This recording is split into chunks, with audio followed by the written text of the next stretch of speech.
very strong point.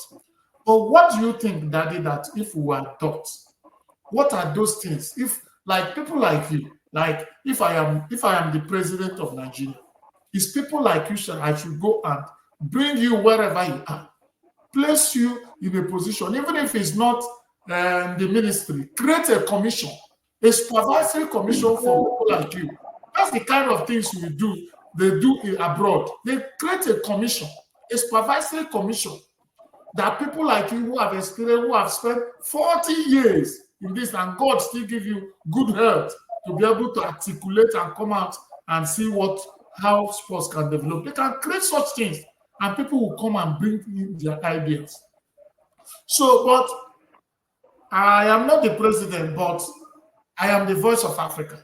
But even if they are not hearing me, for the sake of this platform, Daddy, what do you think that if we adopt in Nigeria, if we adopt in Africa, that is going to help us to be part and partake in these billions of dollars that sports has already placed globally?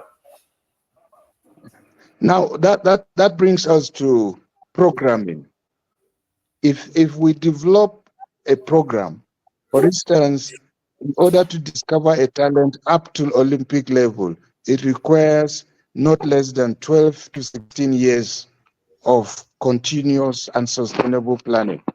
Now, that planning should go along with provision of standard facilities and also ensuring that the manpower that is utilized is up to date with contemporary process of preparing an athlete.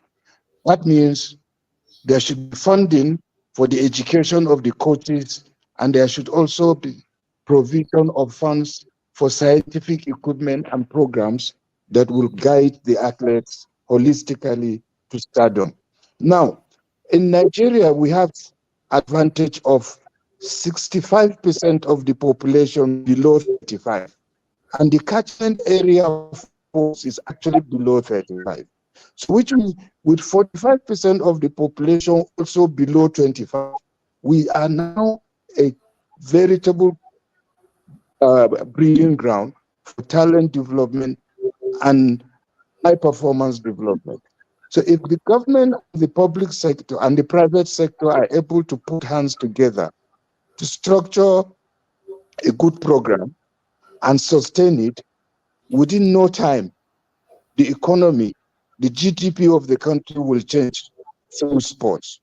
And all the issues of crime and criminalities that the youth are actually involved will be brought to the barest minimum if a constructive program and facilities are put on ground to engage athletes. One, athletes can be competitive in sports and they can be recreational. So which means their leisure hour will be properly put to use while they can engage as professional athletes in sports to earn their living and also empower themselves economically.